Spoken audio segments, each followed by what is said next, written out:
Hi folks, today we're going to show you how to record your voice for free on a Mac or a PC. My name is Lance John and this is GSN Tuts.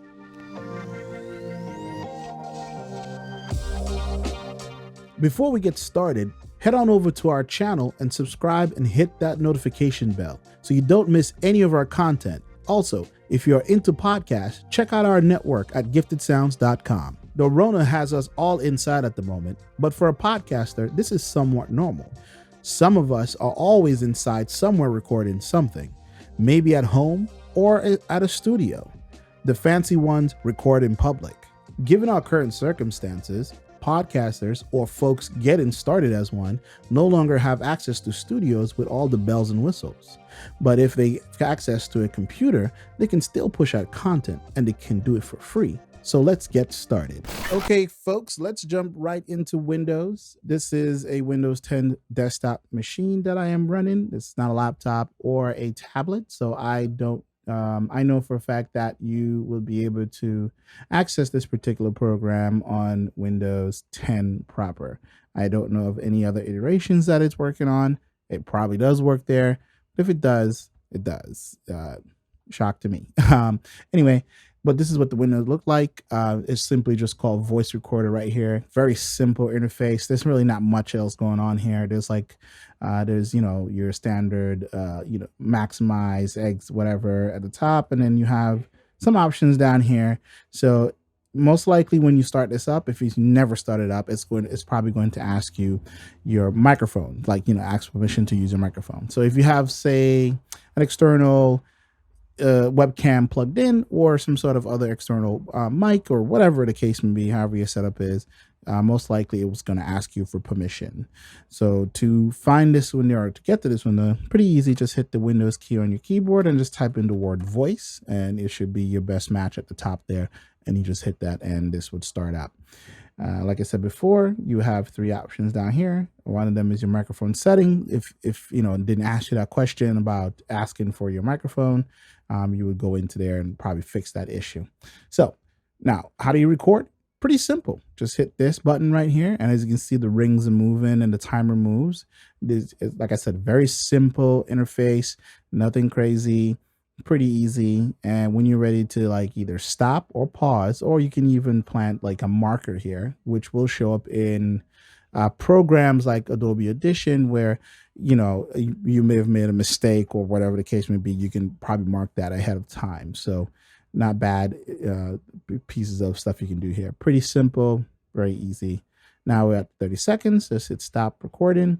So pretty much when it's done, it's going to open up into three different smaller windows, kind of. So the recording area, this is like a playback. So when you go hit this button right here, and as you can see, the rings are moving. Yeah. So I don't know if you can hear that, but we'll see. Let's try to play it. The timer moves. This is, like I said, very simple. Well, I guess, yes, you can hear that. Anyway, pretty much what happens there is it pushes everything over. So it takes the recording area, push it all the way over to the left. And then in the middle, kind of like in the middle, off center middle, is your recording. So it would just say recording, the date and time that you recorded, and how long you recorded for. And this is how you would play it back. You have a few other controls that show up, so where you can share it. So these are your options here, depending on how you have your Windows machine set up. You can trim it as well. There's some, simple stuff you can do here. Delete this or start over, rename it. If you just hit that, just type in a new name or whatever. Pretty simple stuff. And again, you get these three buttons here that will give you certain information, like the open file location is probably your best bet to find where this particular file will go. So that way you can grab it and edit and do whatever if you need to edit in a different piece of software or anything like that. But pretty much that's it, and when you're ready to record another one, you just hit the microphone button over here like this, and it will start again, and just hit stop, boom, and then your second recording shows up here and whatnot, and it will start again. And I should mention that when you click on these recordings, they just automatically start playing. So pretty much that's it. Very easy, very simple. If you need any, there's really nothing else to do from here. Obviously, the quality of your recording is really dependent on the type of mic that you have and the setup that you have. As you can hear, since I'm home in quarantine, I am next to a very large window with New York noises happening outside, regardless of quarantine. All right, folks, now we're over to Mac. I will start off with this by saying that GarageBand may look a little different for you than it does for me. Let's just look at about my Mac.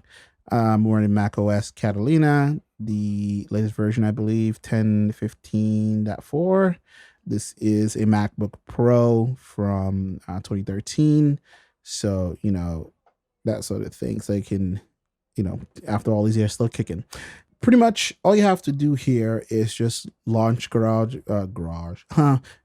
you have to do here is launch GarageBand, and then you can get this from the App Store. It's completely free. You can download the little packs and whatever, and you figure out from there. But just launch it. It's gonna look like this for the most part, and then you just want to hit on empty project. So let's do that. Okay, so once you do that, it's going to open up here. You probably get a few, hints, whatnot. I'm going to turn those off for now. So we're going to be using this to record our voice. So we don't want software, instrument, drummer. We just want the audio area, but we want the mic. So right here, it's going to ask you like what's your input. I have one input at the moment. I'm recording this through my Scarlett Solo, through a one mic input sort of thing. Right here, it's going to ask for, where is the instrument connected? So don't worry about all of that. It's just, it wants to know, because for the most part, GarageBand is used for music, not for podcasts. But you can set it up in a way where it can be run for music, but you want to select this. So we're going to hit create. Oh, it's not the fastest one in the world. So it would look something like this. And as you can see here, as I'm talking, my mic is moving. So, all right. So if you're here, you see that happening, that means you're in a pretty good place. But you need to turn off a few things before you even hit record on this thing. First thing we're going to turn off is the library. We don't need this. So you want to hit that button right there. Oh, sorry. This button. And then you want to take off the 1, 2, 3 counting and the metronome. Then you want to hit here and then turn this to time. So the track changes over. A few other things you need to turn off as well is down here. Let's see. You want to open up plugins. You want to make sure that master echo, master reverb. Now, like I said before, GarageBand might look a little different on your Mac versus mine if you can't get the latest one, but you want to look for these things called master echo, master reverb, right? Because you don't want those on, because all reverb does and echo does, it literally just makes you echo when you're recording. So let's go back to the track here. Let's see. Boom. That's off. Let's click master just in case as well. See here, it's on still. Want to hit that, turn that off, hit the drop down, and you want to turn that off as well, because it's buried in these like menus and stuff like that. So you don't really want to, figure all that stuff out. And for good measure, I guess just check to see if ambiance is off and reverb is off, because all these things, let's turn that off. All these things, they just echo your voice and whatnot, because, people use this for creating music and that sort of thing. Now we're back here and it should look like this. You can mess around with your EQ if you like. If you want to do something funky with your voice as you're recording, that's really up to you. I wouldn't really recommend it because, no, not that I recommend it or not. I would say play around and figure it out for yourself. So now let's get into things right here. So, looks like something is downloading as we're doing this. Never seen that before. But anyway, pretty much you're set up and ready to go. So all you have to do now is just hit that. And as you talk, it will just be a one track sort of thing as we do that stuff. Hit the space bar to stop everything. And you can actually go back. And I believe you can just that.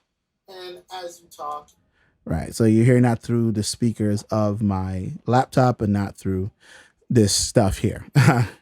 But you hear how clean that sounds and everything like that. Meaning that there should be no echo, no reverb or anything like that. If you're hearing any of that stuff, that means you've done it wrong. You haven't turned it off. So now that you have everything set up, you want to make sure that you're good to go. The next time you open up GarageBand, go to File, and then you want to hit Save As. Give it a minute. Usually I just call it, podcast project or whatever, and then save it wherever you like. I'm just going to save it in GarageBand, but save it in a place that is easier for you to find whenever you need to open it up. Just hit save, boom, and let's see here. Now, let's see. Let's close out this project so I can show you what I mean. If you want to open existing project at the bottom here, see podcast project is here. Gonna open back that up, boom, right where you left off and whatnot. So your old tracks and stuff will still be here, but if you're starting a new recording, go ahead and just delete. But when you're ready to send this out to be edited and everything like that, if it's just if it's just you talking and everything, you can edit the entirety of your show within GarageBand. I'm not going to show you how to do that today, but if you don't know how to edit and you have an editor and you want to get this track to someone, all you have to do is go up to Share, and then you want to export song to disk, and you want to hit that. You're going to have a few options: AAC, MP3, AIF, WAV. So whichever your editor or you prefer to edit with, you can go ahead and do that. Name it, put some tags, whatever. And I recommend to stick with a quality of 192 kilobits per second or higher, because it's just better fidelity and stuff like that. And then you just want to go ahead and just hit export, and you save it where you will find it pretty easy. If you just open this up, you see it turns into the Finder window, and you just save it out to wherever you need to go. All right. So pretty much that's it. So thanks for watching this Mac tutorial, or the GarageBand tutorial. All right, later. All right. I hope that was clear and made sense. I do have to mention, your use case will vary based on what kind of podcast or audio content you are producing. This is a basic kicking off point to get you started or keep you going. There are many other free audio software out there that you can use besides the built-in options, but we'll leave that up to you. If you like this video, give it a thumbs up, and if you don't, give us the thumbs down. But let us know why in the comments below. Until next time, folks, we appreciate your time and for watching. Remember, don't wait for permission to get your creation out there.